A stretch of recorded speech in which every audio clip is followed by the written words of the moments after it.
Schönen guten Tag und viel Spaß mit Scoppi on Air. Salut zusammen, heute ist mein erster Duo-Podcast mit der lieben Carina.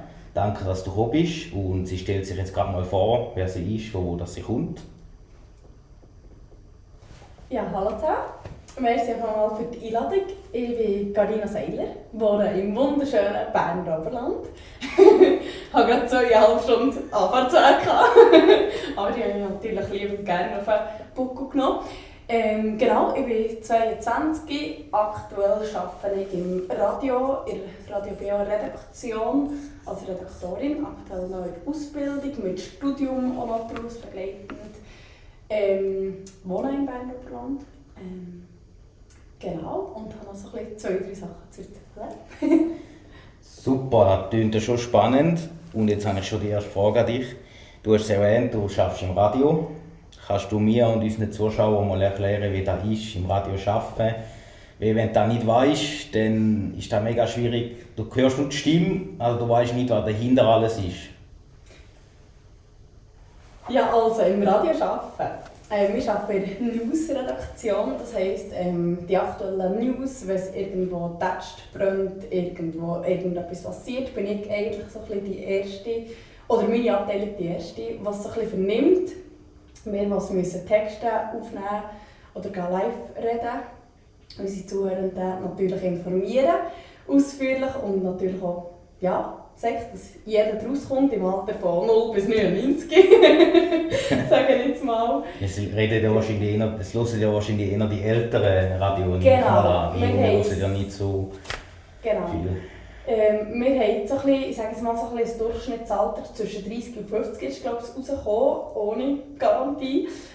Aber dort, wo wir so ein bisschen in diesem Alterssektor, wo wir so ein bisschen die meisten Zuhörer haben. Genau, und so ein bisschen wie ein typischer Alltag zum Beispiel von mir aussieht, ist aktuell von 8 bis 5. Zu der Bürozeit, es gibt natürlich auch Korrespondententage, wo ich als Reporterin unterwegs bin, was heisst, hey, jetzt haben wir Skirennen gleich, Skiweltcup Adelboden und die Laubharrenrennen, die vor der Tür stehen, wo ich jetzt zum Beispiel einen ganzen Tag lang an den Ort gehe und dort eine ganze Beitragswoche aufnehmen und vorproduzieren mit Leuten, die ich dort treffe, mit Leuten, die etwas zu erzählen haben, die auch spannend sind für unsere Zuhörerschaft. Und sonst bin ich eigentlich relativ viele Themen vertieft. Das heisst, sei das politisch, wirtschaftlich, gesellschaftliche Themen, kulturelle Themen, Sportthemen vor allem. Das ist so ein bisschen mein Lieblingsteil, die Sportabteilung. Genau, und mache dort vor allem Interview-Themenbeiträge. Ich habe mit diversen Leuten zu tun, ob jetzt vom Gemeindepräsidenten bis zu Organisatoren, Veranstaltern oder auch die grösseren Leute, ich sage jetzt mal eben Parlamentarier und Parlamentarierinnen, Bundesräte haben wir schon zu tun gehabt mit ihnen, das ändert natürlich ein bisschen weniger. Und dann eigentlich den Beitrag gestalten. Mache auch viele Live-Einschaltungen, wenn ich jetzt an Events gehe. Hat es in den Sommer häufig gegeben, dass ich irgendwie an einem Seaside bin, an das Trucker and Country Festival zu Interlaken und dort habe ich live geschaltet. Das heisst, Moderatoren oder Moderatorinnen die rausschalten an Event. Und ich mache dort noch die Einschaltung, habe entweder einen Interviewgast oder beschreiben, wo ich bin, was ich mache, was ich sehe, was gerade abgeht, was vor sich geht. Genau. Und was gibt es noch? Was ich ganz gerne mache, ist eben live auf den Sender gehen. Das heisst, ich mache auch gerne, wenn ich den Sport mache, um 5 oder um 6 Uhr am Abend, dass ich live gehe. Das heisst, mit der Carina Seiler, zuerst zum Eishockey meistens und noch zum Skialpin. Das sind meistens 2 bis 3 Newsmeldungen. Genau, und die aktuellen Dienste, das heisst Tagesredaktionsdienste, die haben meistens Zeit vom Morgen um 5 Uhr bis am Nachmittag um 2 Uhr oder vom Nachmittag um 1 bis am Abend um 10 Uhr, wo sie Dienste arbeiten. Die mache ich jetzt aber aktuell noch nicht. Und dann gibt es noch einen dritten Dienst, der Inforedaktions Co-Leiter. Das ist so ein bisschen der sagt, was kommt, was wichtig ist und was wir sein können. Und dann haben wir noch einen vierten, das ist ein Flexi-Dienst bei uns. Und der tut dann vor allem Interview machen und schaut, dass die Töne da sind. Okay. Genau, das wäre jetzt ein bisschen das Grobe, schnell zusammengefasst. Sehr spannend, sehr spannend. Und das Studio ist in Bern, wo ist das Radiostudio von euch? Das ist das Interlaken. Super, dann wissen wir jetzt auch. Das ist ein sehr spannender Job in dem Fall, sehr abwechslungsreich, so wie ich es gehört habe, oder? Ja, ich habe es mir auch mal überlegt, zum Radio machen, weil ich so gerne schnarre. Darum mache ich auch den Podcast. Dann habe ich noch mal eine Frage. Ich habe gesehen auf deinem Instagram-Account, du bist beim Swiss Influencer Award gewesen. Den habe ich bis jetzt auch nur auf Instagram gesehen oder auf TikTok. Und mich hat da mega Wunder genommen, was da dahinter ist, wie du nominiert bist dort, was dort so abläuft, wer du dort so triffst. Könntest du da auch ein bisschen erklären, dass unsere Zuschauer hören und ich auch. So, das würde mich echt interessieren. Ja, ich war heute tatsächlich das erste Mal am Swiss Influencer Award. Der ist in Zürich einmal im Jahr, wo eben die Internetpersönlichkeiten in verschiedene Kategorien eingeteilt werden. Respektive entweder werden sie nominiert oder sie können sich auch bewerben. Das meiste ist eigentlich über einen Bewerbungsprozess. Da kannst du sagen, hey, schau, ich tue vor allem Food-Content machen. Ich bewerbe mich für einen Food Influencer Award. Und ich habe mich heute tatsächlich auch beworben und auch schon letztes Jahr für einen Newcomer Award. Das sind immer so zwischen 4.000 und 6.000 Bewerbungen, die dort eintrudeln. Und unter den besten 20 wird dann nochmal ausgewertet haben. Top 20 gibt es dann, soweit ich weiss, und dann gibt es Top 10 und dann am Schluss gibt es bei jeder Kategorie eigentlich Top 3. Genau, und so weit für habe ich es aber noch nicht geschafft bis jetzt. Aber das ist natürlich so ein das Ziel von mir, ein eher privates Ziel. Noch nebst dem Radiojob dort mal mit vorne mitzumischen. Genau, und am Event selber ist meistens einen ganzen Tag lang, von morgen am 8 Uhr gibt es meistens Workshops, es gibt Treffen mit grösseren Creators und Influencerinnen. Was heisst grösser? Ja, ich sage jetzt mal Influencer ab 30, 40, 50'000 Followers. Genau, ist immer so ein bisschen unterschiedlich. Genau. Ist natürlich auch so ein bisschen ausschlaggebend, was sie für Content machen und wie man das weitergeben kann, wie man das vermarkten kann. Genau. Und das ist eben, morgen gibt es Workshops, es gibt Treffen, es gibt Learnings, sage ich jetzt mal, Kurse in diesem Sinn. Und am Nachmittag gibt es dann wirklich auch überall so Stände, wo du als Besuchende oder als, ja, ich sage jetzt mal, als Begleitperson auch durch kannst, wo dort, ich sage jetzt mal, Häuser, vor allem Wellen da, sind im Vordergrund gestanden. Es ist Swiss Herbs im Vordergrund gestanden, die eben dort ihre Produkte präsentiert haben, die auch so Goodie-Bags machen. Und das war richtig cool. Und dann am Abend ist die Award-Show. Dazwischen sind dann auch immer noch so ein bisschen die Influencer von der Top 3, die nominiert sind, die genauer und besser vorgestellt werden. Und es sind meistens auch alle live vor Ort, ausser die ganz Grossen, die meistens nicht da sein können. Genau. Und es gibt, 10 Kategorien plus die Influencer-Newcomer-Kategorie, wenn mich jetzt nicht gerade nichts täuscht. Genau, ja, das ist kurz zusammengefasst alles. Klingt auch spannend.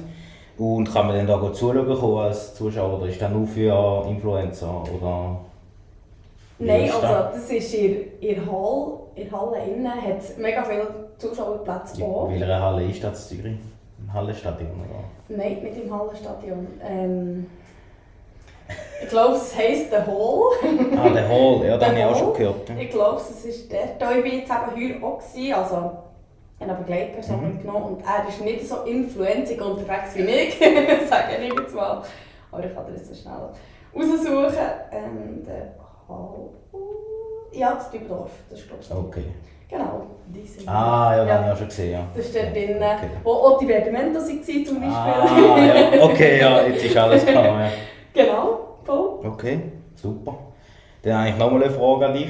Wie bist du auf mich gekommen, auf das Guppi? Wie hast du mich gefunden oder wo hast du mich gesehen oder hast du meinen Podcast schon mal gehört, bevor du zu mir gekommen bist? Oder wie ist das abgelaufen? Also, wenn ich auf dich gestoßen bin, ist eigentlich relativ per Zufall passiert. Wie man es so ein bisschen kennt, bei den Jungen, die gerne eigentlich so ein bisschen durch die Reels durchscrollen, bist du auf meiner For You-Page gelandet. Ich habe dann auch so ein bisschen dein Profil analysiert, sage ich jetzt mal. Und so dachte ich mal, Schaffhausen, eine Region, die ich eigentlich überhaupt nicht kenne. Ein Dialekt, den ich mich noch zuerst dran gewöhnen muss. Aber ich sage jetzt mal, es gibt schönere Dialekte in der Schweiz. Für meinen Geschmack. Aber hey, alles gut. Genau. Und bin dann eigentlich auch in deinen Podcast reinschauen, hören. Kann man jetzt auch nicht so bestätigen.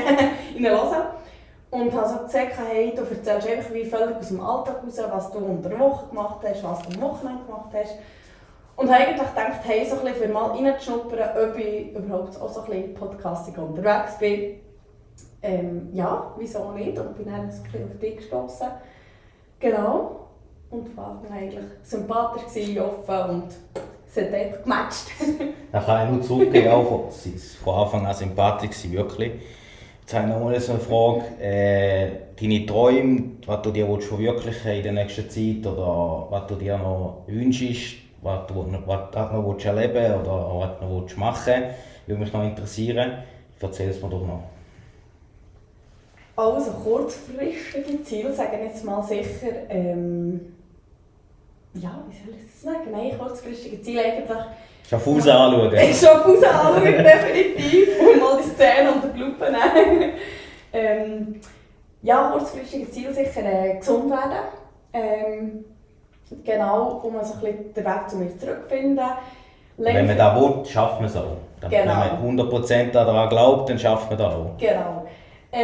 Und ich bin eher so ein bisschen der Typ von der langfristigen Ziele, der weiter in die Glaskugel hineinschaut und sagt, hey, schau, 2, 3, 4, 5 Jahre, wo willst du dort sein? Und mein Ziel ist sicher, eine richtige Journalistin den Weg einschlagen, nicht nur Radiojournalistin oder Audiojournalistin zu machen, sondern langfristig vielleicht auch mal den Job zu wechseln. Aber jetzt, ich sage jetzt mal, in den nächsten 5 Jahren ist sicher mein Ziel beim Radio BO Wurzeln schlagen. Zeitnah sicher auch noch mein Studium weiter erfolgreich weiterverfolgen. Freude am Job, wie ich es jetzt schon immer liebe und gerne arbeiten. Ich muss mir manchmal zwingen, meine Ferien einzugeben, weil ich so gerne arbeiten. Habe ich auch noch nicht viel gehört, aber einfach jetzt da. Ja. Nein, es ist wirklich so, hey, wenn ich Ferien nehmen dann muss ich nehmen und Überzeit, die ich abbauen sollte. Hast du denn viel Überzeit im Radio? Oder geht es so? Ja, ich bin eigentlich wirklich einfach eine, die, wenn es etwas zu tun gibt, dann bleibe ich auch, solange es mich braucht. Und nicht einfach von 8 bis 5, sondern manchmal von 8 bis 6:30. Genau, ich glaube, sie haben so ein bisschen Überstunden Richtung 35 Stunden, haben sie jetzt mal gesagt. Also ja, abgebaut von 53 auf 35, also das muss ich zuerst schon noch schaffen. Ja, das ist so. Genau. Und auch mein Studium sicher eine gute Bindung wieder haben zu Familie, Kollegen etc. Es sind jetzt relativ viele neue Leute, inklusive dir, die so ein bisschen in mein Leben kommen. Und die sicher natürlich gut pflegen. Und meine Hobbys auch verfolgen. Sei das jetzt im Privaten so ein bisschen Influencer weitermachen. Poetry Slam, die ich auch noch mache, wo ich auch noch so ein bisschen weiter vertexten und neue Texte schreiben. Genau, und die sportlichen Ziele, da haben wir jetzt noch gar nicht darüber geredet, aber sportliche Ziele habe ich auch. Ich mache 2 bis 3 Mal in der Woche Sport, entweder im Gym oder draussen mit Ausdauer. Und dann habe ich das nächste Jahr auch noch so ein bisschen Richtung Marathon her. Richtung Niesenstegenlauf. Habe ich auch noch so ein bisschen grössere Ziele, die ich vor Augen hätte. Also Niesen-Treppenlauf. Vielleicht kennst du Niesen im Bergland? Nein. Kennst du nicht? Nein. Das ist ein Berg. Ich bin nicht so Sport. Das ist nicht so meins. Ich sage dir nur 11'500 Stegentritte. Wer Das der Niesenstegenlauf. Ja. Genau, wenn man daran glaubt, dann schaffen wir es. Das ist es so. Ja, und ja. Es kommen immer auch wieder neue Leute und neue Ziele und neue Sachen, neue Eindrücke und dann bleibt das Ganze auch ein bisschen spannend. So, ich mache jetzt einen Break. Ich erzähle dir jetzt, dass ich das mache. Ich habe Legasthenie, Leserechtschreibschwäche, falls du gesehen hast, hast du sicher gesehen. Und ich habe eine Lehre gemacht als Gartenlandschaftsbauer. PERA, in der Altra, das ist so eine interne Stiftung, wenn es ein bisschen schwierig ist in der Schule oder so, nehmen die dich auf. Und die geben dir dann eine Chance. Und dann habe ich eine praktische Ausbildung gemacht. Und die ist im zweiten Arbeitsmarkt. Und die ist im ersten Arbeitsmarkt nicht anerkannt, die Lehre. Und die Altra wollte ich eigentlich in den ersten Arbeitsmarkt eingliedern, wieder, wenn du die Lehre gemacht hast. Und dann musste ich schauen, ich brauche etwas anderes. Also ich brauche etwas, wo ich hin kann. Weil du vielleicht auch gesehen hast, ich bin ein bisschen maschinengeil, sage ich mal, auf meinem Instagram-Account. Ich arbeite mega gerne mit Maschinen. Wenn es einen Motor dran hat, bin ich zufrieden. Und die grosse Maschine ist auch voll mies.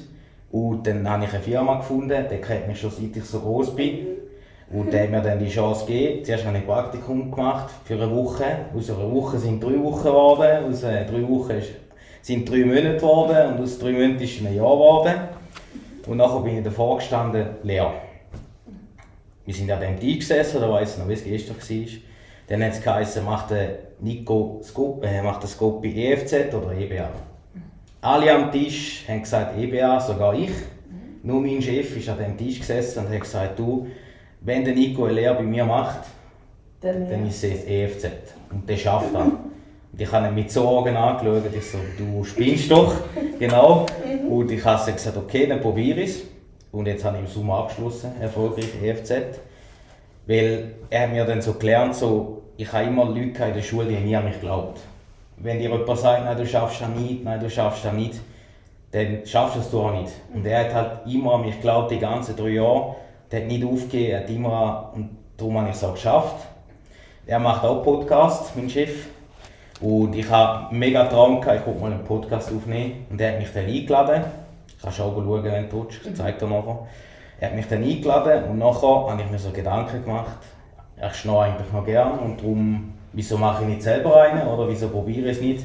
Weil wenn du probierst, dann weißt du auch nicht, ob es geht oder nicht. Dann habe ich gedacht, so, komm, ich fange mal an mit Podcast und mit Videos und so. Bis jetzt läuft es eigentlich echt gut. Ich habe ja schon meinen ersten Gast. Und es geht weiter, so viel kann ich nur sagen. Und ja, so, dass du auch siehst, wieso dass ich das mache. Oder also wenn ich mich vor 3 Jahren, ich wäre nicht vor der Kamera gesessen und ich wäre nicht mit dir da gesessen und ich hätte die Eier nicht gehabt, um das aufzunehmen. Bin ich ganz ehrlich. Und mein Chef hat mich so eigentlich rausgeholt und hat gesagt, doch, komm, probier.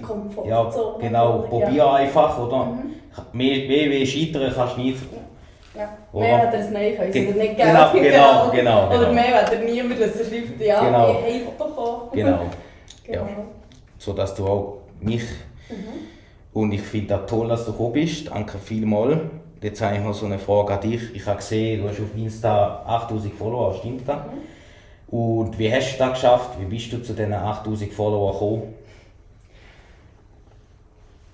Also für das ich es gerade aktuell habe, sind es 8975. Und ja, es ist eine lange Geschichte dahinter. Ich habe lange von meinen Eltern aus nicht die sozialen Medien haben, sprich Instagram, Snapchat, Facebook, TikTok. Das hat bei mir eigentlich erst mit, was bin ich dann, 16, 17 gewesen, wo eigentlich alle anderen schon gesnappt haben und Instagrammet haben und so, bin ich frisch in die Welt reingekommen und habe eigentlich von Anfang an nicht so das Ziel gehabt, dass ich mega gross werden oder irgendwie etwas erreichen will, sondern ich bin immer so ein bisschen schauen, was machen die anderen, hey, was machen die anderen. Und bin immer relativ recht auf die Grossen gestossen. Also sprich immer so Sättig mit 100, 200, 300'000 Followers und meistens waren es Schweizerinnen, die mich wirklich so ein bisschen inspiriert haben. Und ich bin dann in die Lehre reingekommen. Ich habe Verkäuferlehre gemacht, sprich der Detailhandel, EFZ abgeschlossen im Coop. Gratuliere. Dankeschön. Ein paar Jahre später arbeite ich im Radio in der Redaktion. Und es war eigentlich erst offiziell geplant für 30, dorthin zu kommen. Sprich, ich bin noch ein bisschen zu früh. Ja, ich habe eigentlich von Anfang an immer so ein bisschen geschaut, was machen die anderen, was machen die, was machen die Grossen. Und habe eigentlich dann angefangen, selber mal so ein bisschen zu probieren, schau Carina, vielleicht bist du einfach nicht 0815, sondern einfach 007. Einfach nicht normal oder einfach so ein bisschen anders als die anderen. Und habe dann angefangen, einfach meine Leute mitzunehmen auf meinen Weg. Und dann zu zeigen, hey, schau, ich arbeite im Verkauf, ich bin völlig eine normale Frau und gehe meinen Weg, mache meinen Weg, auch wenn mich die Leute darum nicht unterstützen. Das ist bei mir auch noch relativ häufig auch der Fall gewesen. Sprich, ich kann mich gut in die hineinversetzen, aber wenn wirklich jeder sagt, hey, spinnst du eigentlich, das ist völlig surreal oder es ist unmöglich, den Traum zu erreichen. Es hat aber dann relativ schnell eine Wendung genommen, wo ich eben auch die Leute mitgenommen habe. Bin ich im 2022 an die Miss Schweiz-Wahlen auf Lausanne und habe es dort relativ weit geschafft, sage ich jetzt mal. Ich durfte shooten, laufen. Das haben wir auch gesehen auf dem Münster. Hast du so gesagt? Ja, genau. Das war sicher auch spannend. Das war auch so ein Learning, das ich gedacht habe, hey, ich dann an diesem Tag zu Lausanne meine eine Chance dabei gehabt. Und das ist etwas, was dann niemand mehr nimmt. Genau, und das ist etwas, was mir bleibt. Ich war dann völlig frisch und gerade in der Modelszene. Und dann habe ich wirklich gemerkt, hey, die Leute kommen auf mich zu, die Leute finden mich spannend, hey, mit meinem Weg, mit meiner Geschichte, die ich dahinter habe. Und dadurch sind immer so ein bisschen mehr Leute dazu, sind Kooperationen dazu, sind Marken, sind Brands mit dazukommen, wie man dem so schön sagt in der heutigen Zeit, Brands. Und dadurch sind immer so ein bisschen die Leute zu mir gekommen, vor allem. Und ich bin aber auf die Leute zu und habe gesagt, hey, schau, ich habe das und das und das, braucht ihr mich, wollt ihr mich? Und dadurch ist dann auch so ein bisschen der Wille gekommen, hey, ich will wirklich in die Medien arbeiten. Wäre auch mein Traum eigentlich. Genau, ja, aber eben, in der heutigen Zeit, das heutige Bildungsmodell macht dir so viel möglich, dass du dich von heute auf morgen umschulen lassen und kannst sagen, hey, ich fange morgen ein Praktikum an oder ich fange nächstes Jahr ein Praktikum an im Radio. Du musst zwar immer so ein bisschen zuerst, ja, sagen wir jetzt mal so ein bisschen die Löhne, ja, so ein bisschen einstecken und sagen, hey, los, ich gehe jetzt einfach mal ein Jahr auf Sparmodus, auf Flammenmodus und schaue dann mal weiter, was mich den Weg hertreibt.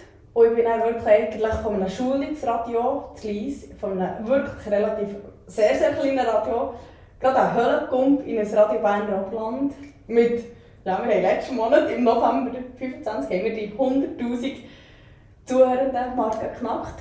Das erste Mal in der Geschichte von Radio BO.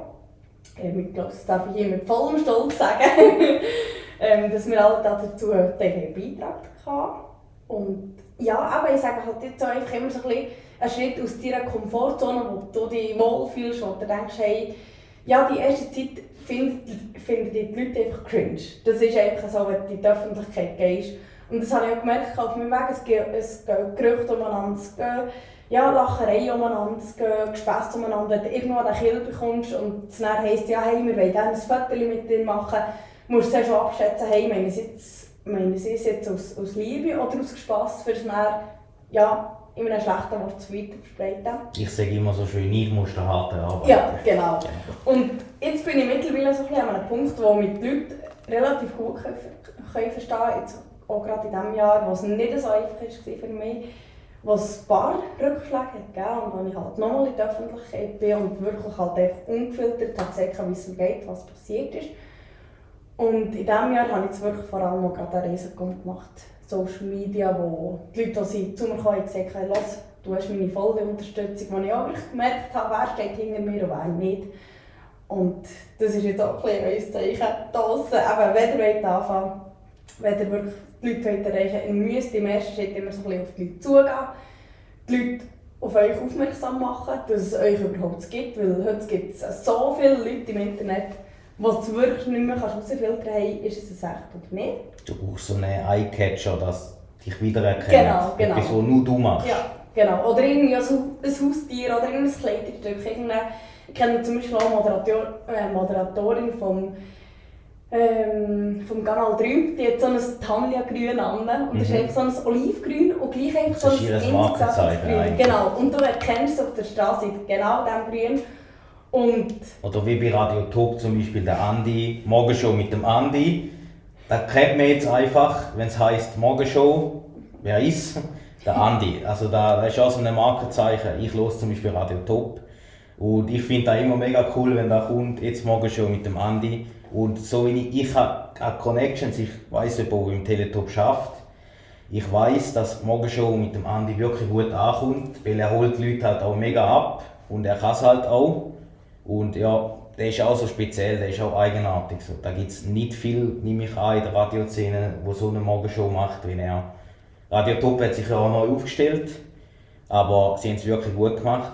Ich finde immer bei Radio so, ich weiss nicht, wie das bei euch ist, da würde mich auch mal interessieren. Im Radio, zum Beispiel Radio Mono von Schaffhausen, da läuft immer das Gleiche. Da kommt immer die gleiche Musik. Und beim Radio Top ist so, da kommt nie der gleiche Song.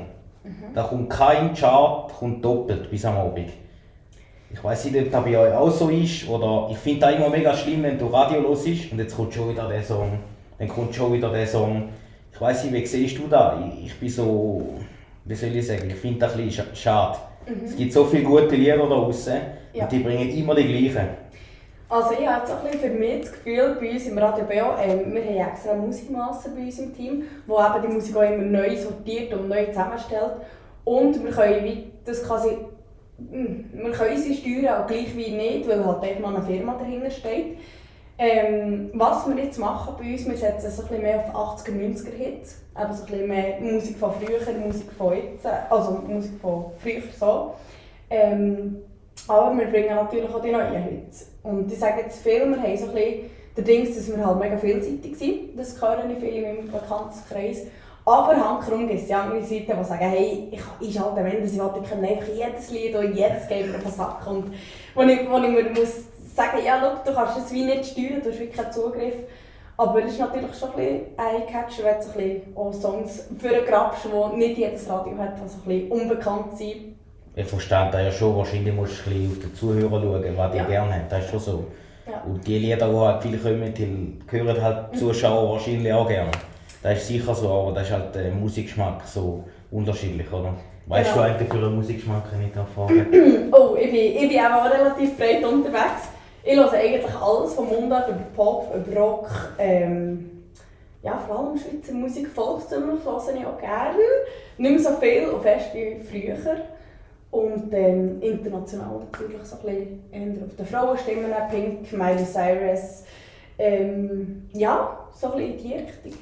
Genau. Sind wir etwa gleich, ich höre auch alles. Rundum. Ausser etwa Jazz. Aber Nein, Jazz höre ich auch nicht. Das höre ich auch nicht. Nicht für Jazz-Liebhaberinnen und Liebhaber, aber ist nicht so meine Musik, so das Klassische, so das Klavierklimpern. Also bei mir ist das Liebling Traufer. Bei mir kommt nichts über den Traufer.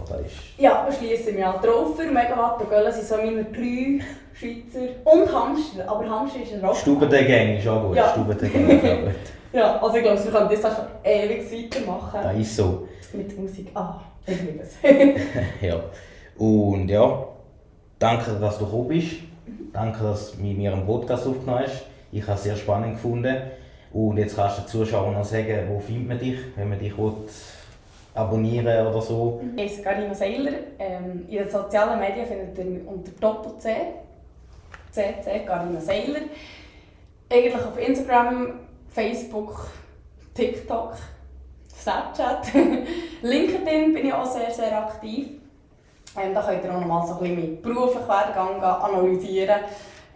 Ich war auch noch eine Zeit lang Skilehrerin und alles. Genau.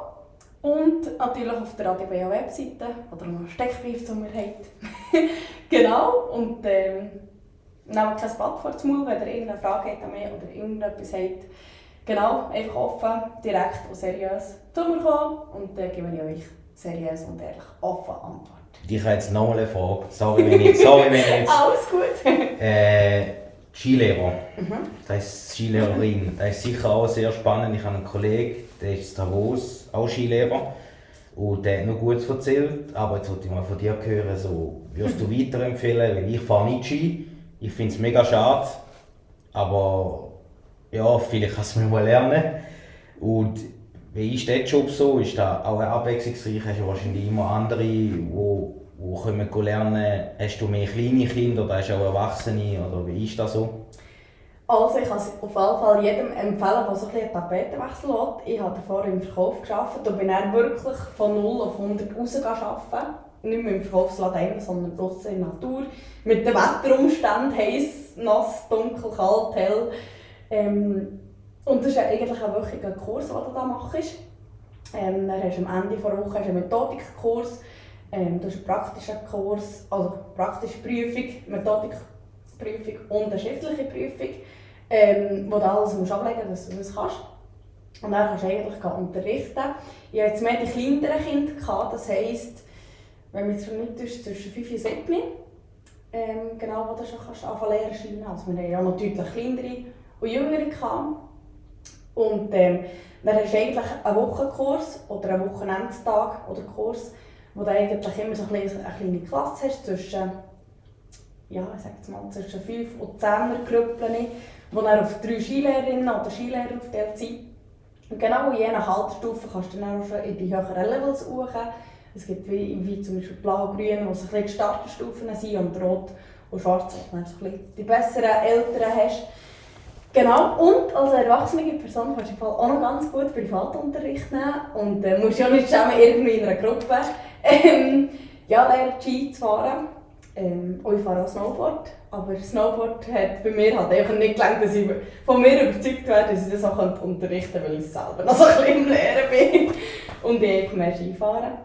Aber auch, ich sage jetzt für jeden, der so etwas Neues hat, etwas Abenteuerlustiges möchte und gerne mit kleinen Kindern zusammenarbeitet und auch so gerne den ganzen Tag manchmal aufstellt. Es gibt manchmal so müde Tage, wo an einem Mittwoch einfach jedes Kind irgendwie mehr am Boden liegt, wenn das auf der Ski steht. Aber auch das gehört dazu, je nachdem, wie gut es sich scheinen kann, hast du auch dort mit euren Möglichkeiten Chancen zu tun. Ja, okay. Genau. Sehr spannend. Danke, dass du da bist bei mir im Podcast «Go Pioneer». Können wir gerne mal wieder machen. Hat mich wirklich gefreut. Danke und ja, macht's gut. Ich wünsche euch euer Gopi.